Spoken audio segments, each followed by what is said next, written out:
ہم وہی کہیں گے جو ہمارا دین ہم کو بتاتا ہے. عمل کرو تو تمہارا بھلا ہے، نہیں کوئی عمل کرے تو نقصان ہمارا نہیں ہے اسی کا. السلام علیکم ورحمۃ اللہ تعالی وبرکاتہ. نحمده ونصلي ونسلم على رسوله الكريم اما بعد فاعوذ بالله من الشيطان الرجيم. بسم الله الرحمن الرحيم.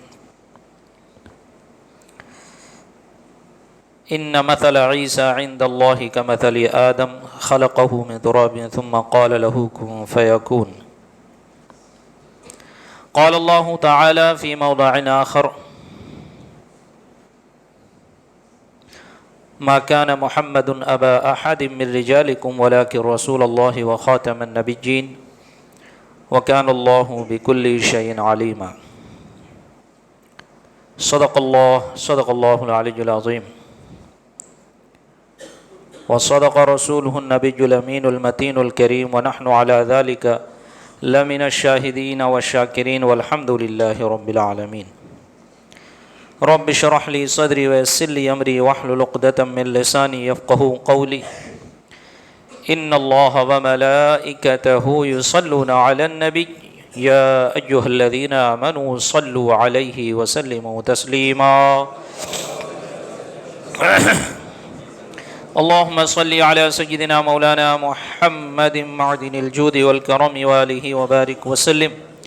صلاة وسلام عليك يا رسول الله، صلاة وسلام عليك يا حبيب الله، صلى الله تعالى عليك وبارك وسلم تسليما دائما أبدا. یا خدا بہر جناب مصطفیٰ امداد کن، یا رسول اللہ از بہر خدا امداد کن، یا شفیع المذنبین، یا رحمت للعالمین، یا امان الخائفین، یا ملتجا امداد کن. مرتضی شیر خدا مرحب کشا خیبر کشا سرورا لشکر کشا مشکل کشا امداد کن. یا شہید کربلا، یا دافع کرب و بلا گل رخا شہزادہ غلغم قبا امداد کن. قادری یم نعرہ یا غوث اعظم می زنم دمزہ شاہ برکت اللہ قطب عالم می زنم، دمزہ شیخ احمد رضا خان قطب عالم می زنم، دمزہ شیخ اختر رضا خان قطب عالم می زنم. ایک مرتبہ باوز بلند درود شریف کا نذرانہ عقیدت پیش کرے. اللہم صلی علی سیدنا و مولانا محمد معدن الجود والکرم وآلہ وبارک وسلم. صلاة و سلاما علیک یا رسول اللہ، صلاة و سلاما علیک یا حبیب اللہ، صلی اللہ تعالی علیک وبارک وسلم تسلیما دائما ابدا. عزیزان ملت اسلامیہ، رفیقان گرامی، گزشتہ 2 ہفتہ آپ نے حضرت مریم رضی اللہ تعالی عنہا اور حضرت عیسیٰ علی نبینا علیہ الصلاۃ والتسلیم سے متعلق کچھ ضروری باتیں سماعت فرمائی، جو ان کی پیدائش اور بالخصوص حضرت عیسیٰ علیہ السلام کی نبوت سے متعلق باتیں تھیں. اب اسی سے ریلیٹڈ میں گفتگو کا آغاز کرنا چاہوں گا، اور وہ ضروری باتیں جو حضرت عیسیٰ علیہ السلام سے اسلامی عقائد کے لحاظ سے منسوب ہے، اور ہم اپنے بچپن سے سنتے آ رہے ہیں، علماء ائمہ کی زبانی، یہاں تک کہ اپنے گھر والوں کے بھی زبانی. اب اسی کی طرف میں آؤں تو اس سے پہلے ایک روایت پیش کروں کہ نجران کے نصارہ، یہ بڑا مشہور واقعہ ہے اور ہر سال ہم محرم میں یہ واقعہ سنتے ہیں، جس میں اہل بیت اطہار کی بھی شان بیان کی گئی. اور اس کو مختصر انداز میں بتاؤں، کیونکہ تفصیل کے ساتھ ذکر کرنے کا یہ محل نہیں، کہ جب نجران کے نصارہ نبی پاک صاحب الاولاق صلی اللہ علیہ وسلم کی بارگاہ میں حاضر ہوئے، ان کا سب سے بڑا پادری بھی حاضر تھا، اور جو مناظرہ اور مکالمہ ہوا، اور اس نے پوچھا: اے محمد صلی اللہ علیہ وسلم، آپ کا کیا عقیدہ ہے، آپ کا کیا نظریہ ہے حضرت عیسیٰ علی نبی جنا علیہ الصلاۃ والتسلیم سے متعلق؟ کیا وہ اللہ کے بیٹے نہیں؟ کیا وہ اللہ کے بیٹے نہیں ہیں؟ وہ کون ہیں؟ کیا عقیدہ ہے؟ تو قرآن ارشاد فرماتا ہے ان مثل عیسی عند اللہ کمثل آدم خلقہ من تراب ثم قال له کن فیکون، کہ بے شک عیسیٰ کی مثل اللہ کے نزدیک عیسیٰ آدم کے مثل ہے، آدم ہی کی طرح ہے، کہ جس طرح ہم نے آدم کو لفظ کن سے پیدا کیا ہے اسی طرح ہم نے عیسیٰ کو پیدا کیا ہے۔ جب نبی پاک صاحب الاولاق صلی اللہ علیہ وسلم نے فرمایا کہ وہ اللہ کے بندے ہیں، اللہ کے رسول ہیں اور یہودیوں کی طرف مبعوث فرمائے گئے، تو نجران کے نصارہ اور ان کا جو پادری تھا اس نے کہا ذرا یہ بھی تو بتائے کیا کبھی کوئی بغیر باپ کے بھی پیدا ہوتا ہے؟ کیا کبھی کوئی بغیر باپ کے بچہ آپ نے دیکھا؟ تو نبی پاک صاحب الاولاق صلی اللہ علیہ وسلم نے سوال کیا کہ بتاؤ ذرا حضرت آدم و حوا کو رب تبارک و تعالیٰ نے کیسے پیدا کیا؟ تو پادری نے کہا کہ حضرت آدم اور حضرت حوا کو علیہ السلام رضی اللہ تعالی عنہ اللہ تبارک و تعالیٰ نے ان کو بغیر ماں باپ کے پیدا کیا۔ تو نبی پاک نے فرمایا جب تم ان کو خدا نہیں مانتے جو بغیر ماں باپ کے پیدا کیے گئے تو ان کو خدا کا بیٹا کیوں مان رہے ہو جو فقط بغیر باپ کے پیدا کیا گئے؟ اور اسی کو قرآن نے کہا ان مثل عیسیٰ عند اللہ کمثل آدم۔ یہ ایسا دندان شکن جواب تھا، ایسا مسکت جواب تھا کہ ان کے ہوش اڑ گئے اور وہ واپس چلے گئے۔ اور واپس جانے میں بھی ایک بہت بڑا واقعہ اس کا ایک پس منظر ہے جو خود قرآن نے بھی بیان کیا اور جو ہم اور آپ بھی جانتے ہیں کہ مباہلہ کا چیلنج کیا گیا کہ آؤ آپ اپنے شرفا کو لے آؤ اور اپنی عورتوں کو لے آؤ، اپنے بچوں کو لے آؤ، میں اپنے اہل و عیال کو لے کے آتا ہوں۔ قرآن نے کہا محبوب نکلو اور ان کو مباہلے کا چیلنج کرو کہ جو حق پہ ہوگا وہ باقی بچے گا، جو حق پہ نہیں اللہ تبارک و تعالیٰ اس پر عذاب نازل فرمائے گا۔ اور جب نبی پاک صاحب الاولاق صلی اللہ علیہ وسلم اس وقت نکلے ہیں تو حضرت علی، حضرت امام حسن و حسین، حضرت فاطمہ الزہرا رضی اللہ تعالیٰ عنہ کو اپنی چادر میں لے کے نکلے۔ یہی واقعہ، خیر یہ تفصیلی واقعہ بھی ہے اور محرم میں ہر سال ہم سنتے ہیں۔ تو اسی وقت وہ نجران کے نصارہ حاضر ہوئے، ان کے پادری کا کہنا تھا، اور اس نے جب پوچھا اور اس کے استفسار پر اور اس کے اعتراض پر نبی پاک نے دندان شکن جواب دے کر ان کو لاجواب کر کے واپس بھیجا۔ حضرت عیسیٰ علی نبینا علیہ الصلاۃ والتسلیم سے متعلق قرآن و حدیث میں جو بیان ملتا ہے اور اسلام ان سے متعلق جو عقیدہ رکھتا ہے اور عقیدہ رکھنے کی تلقین کرتا ہے وہ یہی ہے کہ آپ اللہ کے نبی ہیں، آپ اللہ کے بندے ہیں، آپ اللہ کے نبی ہیں، آپ یہود کی طرف مبعوث فرمائے گئے، آپ اللہ کے برگزیدہ رسول ہیں، آپ پر کتاب نازل کی گئی، اور آپ نے جب یہودیوں کو خدا کی توحید کا اقرار کرانا چاہا، تبلیغ کرنا چاہی تو آپ کے مخالف ہو گئے، اور جب یہ آپ کے مخالف ہو گئے تو انہوں نے سازش کی کہ آپ کے ساتھ برا ارادہ کیا کہ آپ کو معاذ اللہ قتل کر دیا جائے، کیونکہ ان کی یہی عادت تھی اور یہی عادت قبیحہ مستمرہ تھی کہ ایک نہیں انہوں نے تو کئی انبیاء کرام کو قتل کیا نا۔ حضرت زکریا علی نبی جنا علیہ الصلاۃ والسلام کو شہید کیا، حضرت یحییٰ علی نبی جنا علیہ الصلاۃ والتسلیم کو شہید کیا، اور دیگر انبیاء کرام روایتوں میں تو ہزاروں کی تعداد میں آئے، اور ان علماء کو بھی شہید کیا جنہوں نے دیکھا کہ یہ یہودی، یہ ہماری قوم اتنی آگے بڑھ گئی ہے کہ انبیاء کرام کو قتل کر رہی ہے، انبیاء کرام کو شہید کر رہی ہے، فقط نافرمانی نہیں، نافرمانی کی بات نہیں ہو رہی ہے، وہ شہید کر دے رہی ہیں۔ قرآن میں اس کا ذکر ہے، ان الذین یکفرون بآیات اللہ ویقتلون النبیین بغیر حق، بغیر حق۔ وہ خود بھی جان رہے تھے کہ ہم جو انبیاء کرام کو قتل کر رہے ہیں وہ نا حق ہی قتل کر رہے ہیں، ہمارے پاس بھی اس کا کوئی جواز نہیں ہے نا، کہ اگر کسی سے پوچھا جائے کہ بھائی تم ظلم کیوں کر رہے ہو، تم اسے قتل کیوں کر رہے ہیں، فلاں شخص کو کیوں مار رہے ہو، تو کوئی جواز پیش کرے گا نا کہ اس نے میرا مال لوٹ لیا، اس نے مجھ پہ حملہ کیا، اس نے میرے ساتھ یہ برا ارادہ کیا، اس نے میری فیملی کو نقصان پہنچانے کی کوشش کی، وہ کچھ جواز پیش کرے گا۔ لیکن یہ ایسے لوگ تھے ان کے پاس کوئی جواز نہیں. خود قرآن کہہ رہا ہے ان الذین یکفرون بآیات اللہ ویقتلون النبیین بغیر حق، کہ نا حق انہوں نے قتل کیا انبیاء کرام کو.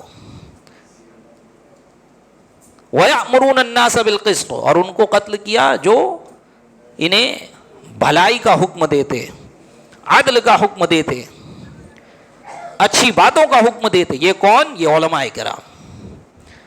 جب ان علماء کرام نے دیکھا کہ یہ انبیاء کو قتل کر رہے ہیں، شہید کر رہے ہیں، تو نکلے اور ان کو منع کیا. تو بعض آتے مان جاتے. اب خود سوچیں نا آپ، جو انبیاء کی نہیں مان رہے ہیں وہ ان کی امت کی علماء کی کیا مانیں. ان کو بھی قتل کر دیا، ان کو بھی شہید کر دیا. اب یہی ارادہ انہوں نے حضرت عیسیٰ علیہ السلام کے ساتھ کیا. تو حضرت عیسیٰ علیہ السلام کو اللہ تبارک و تعالیٰ نے فرشتوں کے ذریعے آسمان پہ اٹھا لیا. وَمَكَرُوا وَمَكَرَ اللَّهُ وَاللَّهُ خَيْرُ الْمَاكِرِينَ، اور یہودیوں نے مکر کیا اور اللہ نے خفیہ تدبیر کی. وَمَكَرُوا وَمَكَرَ اللَّهُ، یہودیوں نے مکر کیا اور اللہ نے خفیہ تدبیر کی. وَاللَّهُ خَيْرُ الْمَاكِرِينَ، اور اللہ بہتر تدبیر کرنے والا ہے. اور اسی گھر میں کھڑکی کی جانب سے حضرت عیسیٰ علیہ نبینا علیہ الصلوۃ والتسلیم کو آسمانی دنیا پہ اٹھا لیا گیا. اب آپ آسمانی دنیا پہ ہیں، آپ زندہ ہیں، آپ باحیات ہیں. ابھی آپ کی شادی نہیں ہوئی، آپ قرب قیامت واپس تشریف لائیں گے. یہ عقائد اسلام صرف بیان کر رہا ہوں، وقت بہت تھوڑا ہے، بغور کان لگا کے بات سنیں. دوبارہ کب موقع ملے، میں زندہ رہوں نہیں رہوں، آپ کو مطالعے کا موقع ملے نہیں ملے، سمجھ میں آئی بات. 3 ہفتہ میں نے جو دیا ہے اسی لیے دیا ہے کہ حضرت عیسیٰ کی حیات پر آپ مکمل گفتگو سن سکے. اگر پچھلے گزشتہ سال اور اس کے گزشتہ سے پیوستہ سال اگر وہ گفتگو کچھ یاد ہوگی تو تازہ ہو رہی ہوگی. وجہ یہ ہے کہ فی زمانے نا ایسے بھی فتنے اٹھے ہیں. یہ سیدی سرکار اعلیٰ حضرت کے زمانے ہی میں اٹھ گیا تھا، جسے قادیانی کے نام سے جانا جاتا ہے.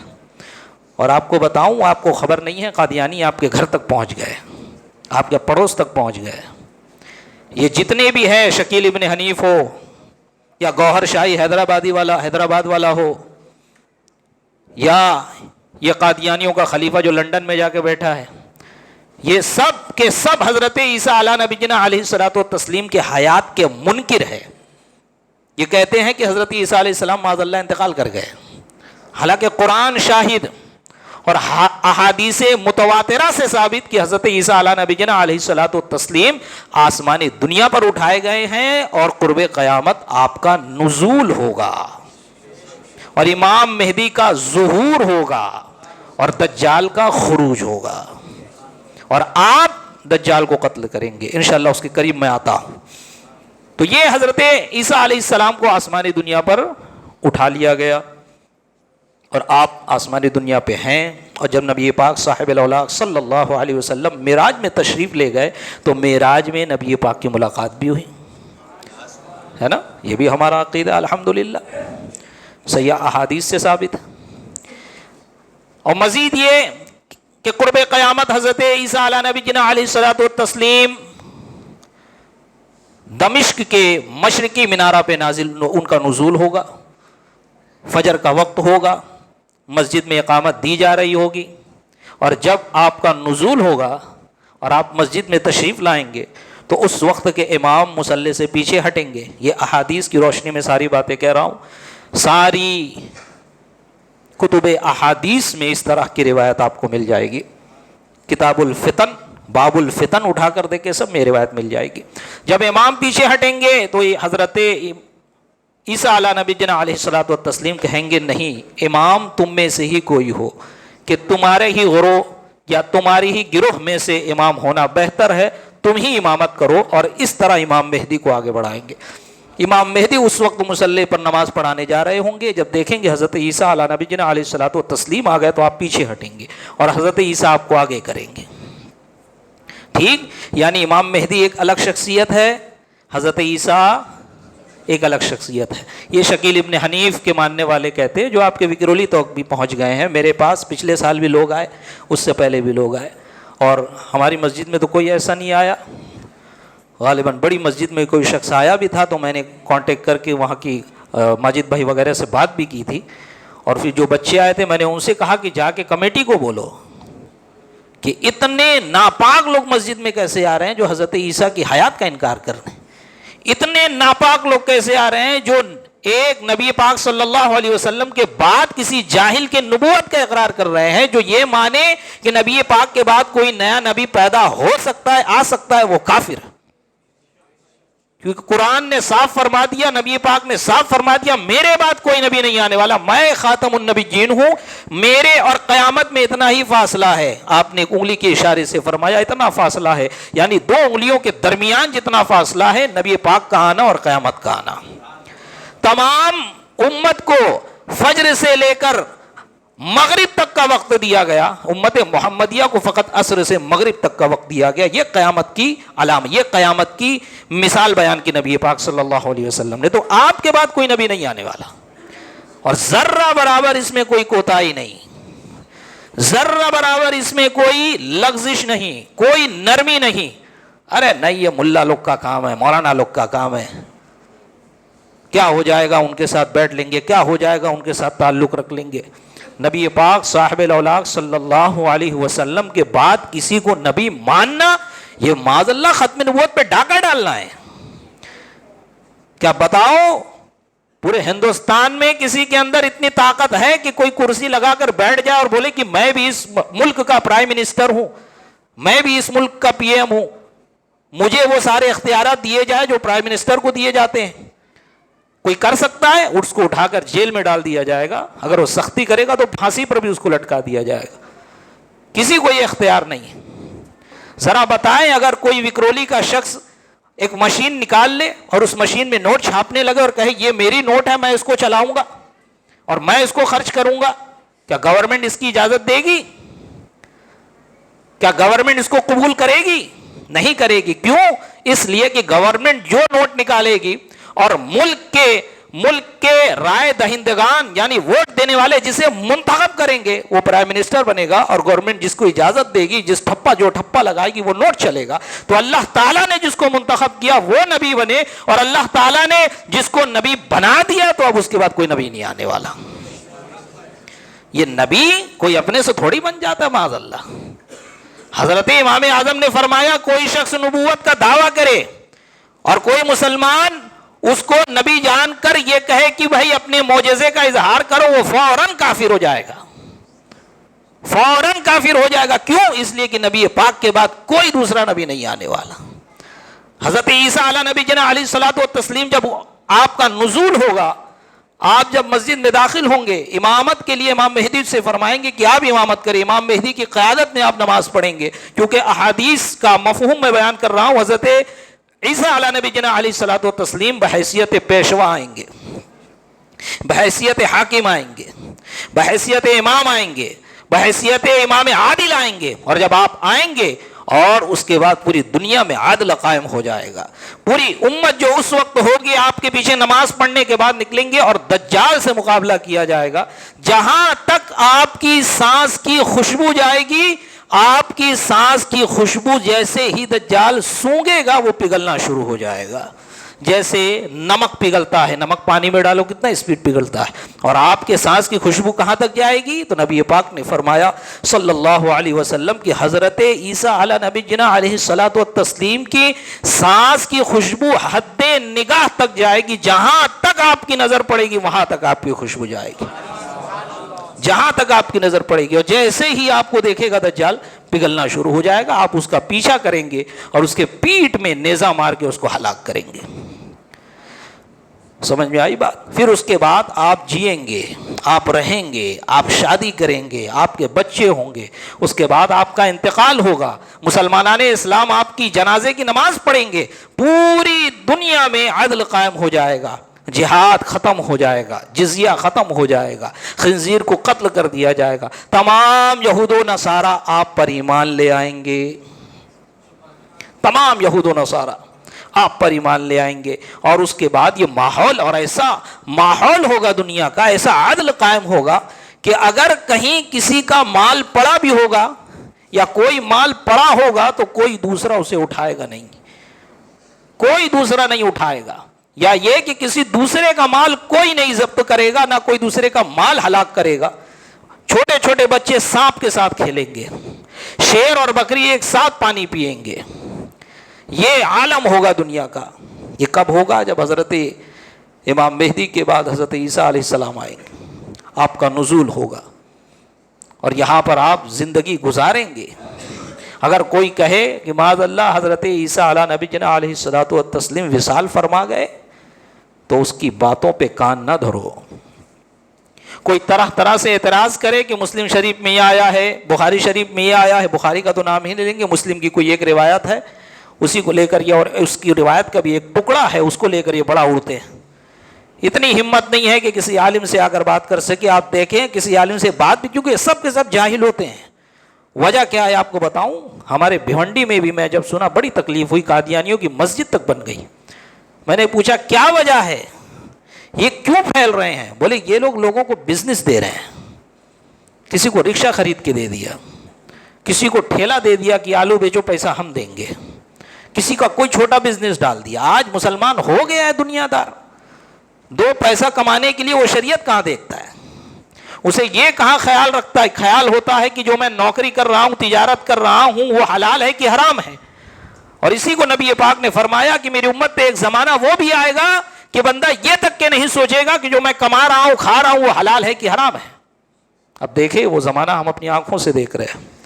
لوگ دنیا کے لیے اپنا دین بیچ رہے ہیں، لوگ دنیا کے لیے اپنا ایمان بیچ رہے ہیں، لوگ دنیا کے لیے اپنے ایمان کا سودا کر رہے ہیں. یہ بھی نہیں سوچ رہے ہیں کہ بڑا خسارے کا سودا ہے یہ، کہ ایمان رہ گیا اور ایمان کے ساتھ قبر میں چلے گئے تو قوی امید ہے کہ بغیر حساب و کتاب بھی بخش دیا جائے، نہیں تو کم سے کم اتنا ہوگا کہ جہنم میں ڈالنے کے بعد، سزا دینے کے بعد جنت میں جائے گا بندہ. لیکن ایمان ہی نہیں رہا تو ہمیشہ ہمیں جہنم میں پڑے رہو گے. جب دنیا میں بچہ پیدا ہوتا ہے تو کیوں روتا ہے؟ اس کی ایک وجہ معلوم ہے آپ کو. ایک تو حدیث میں یہ وجہ آئی کہ شیطان اس پہ اپنی چونچ مارتا ہے. دوسری وجہ یہ ہے کہ وہ اس دنیا سے آیا ہے، اس جگہ سے آیا ہے جو بڑی تنگ تھی، اور اسے یہ محسوس ہوتا تھا کہ یہی پوری دنیا ہے، یہی سب کچھ ہے. اندر ماں کے پیٹ میں سکڑا ہوا اندھیری کوٹری میں. لیکن جب آیا باہر، روشنی سے آنکھ چندیا گئی، اور آنکھ پر جب دنیا کی روشنی پڑی تو وہ ڈر کے رونے لگتا ہے. ابھی یہاں کی حالات سے، اس دنیا سے اسے انسیت پیدا ہونے میں تھوڑا وقت لگتا ہے. جب آنکھ کھول کے چاروں طرف دیکھتا ہے تو اس کو احساس ہوتا ہے کہ یہ تو اس دنیا سے بڑی دنیا ہے جہاں سے میں آیا ہوں. کہ ماں کے پیٹ کی حیثیت کیا ہے اس دنیا کی رقبے کے سامنے، اس کی لمبائی اور چوڑائی کے سامنے. کہ ماں کا پیٹ ایک چھوٹا سا حصہ 1-2 فٹ کا، اور یہ دنیا کئی لاکھ مربع میل کی، کئی کروڑ مربع میل کی.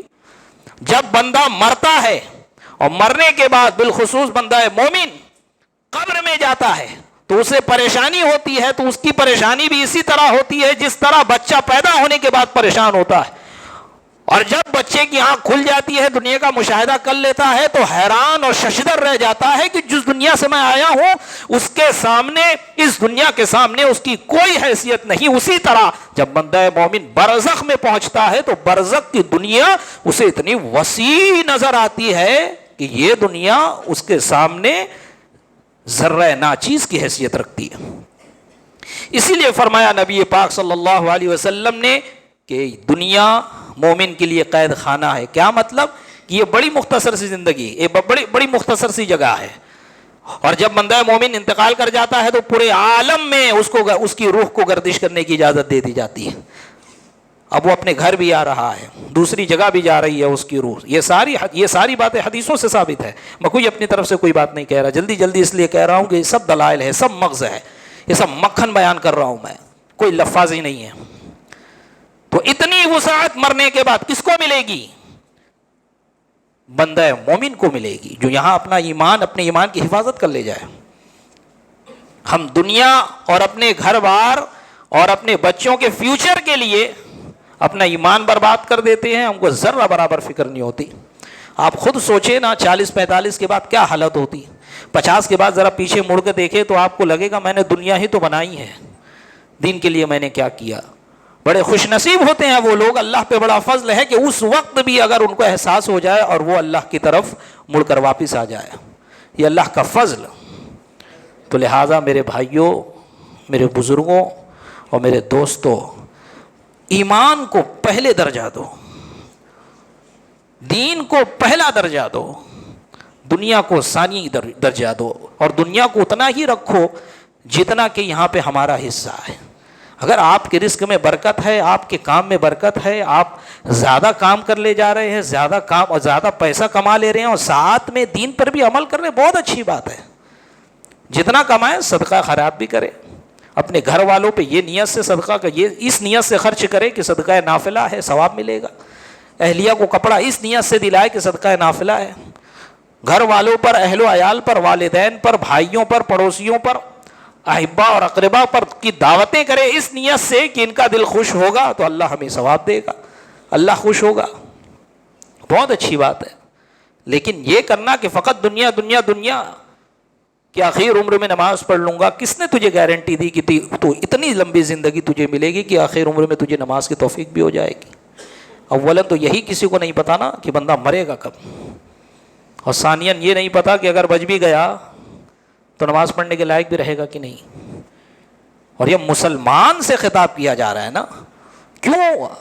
قرآن، حدیث، نبی پاک صاحب الاولاق صلی اللہ علیہ وسلم، صحابہ، تابعین، ائمہ اور آج کے زمانے کے علماء کرام، ائمہ کرام آپ کو دین سے چمٹے رہنے کہتے ہیں، اس لیے کہ یہ دنیا فانی ہے اور مسلمان کا ٹھکانہ نہیں ہے، اصلی ٹھکانہ نہیں ہے۔ مسلمان کی منزل تو آگے ہے، اور اس منزل کی شروعات قبر سے ہوتی ہے، اور قبر میں جو کامیاب ہو گیا تو پھر آگے کی تمام منازل اس میں کامیابی، اس کے مقدر میں کامیابی لکھ دی جائے گی اور کامیابی اس کے قدم چومے گی۔ تو اللہ تبارک و تعالیٰ کی بارگاہ میں دعا ہے کہ رب تبارک و تعالیٰ ہم تمام کو اپنے ایمان کی فکر کرنے کی توفیق عطا فرمائے۔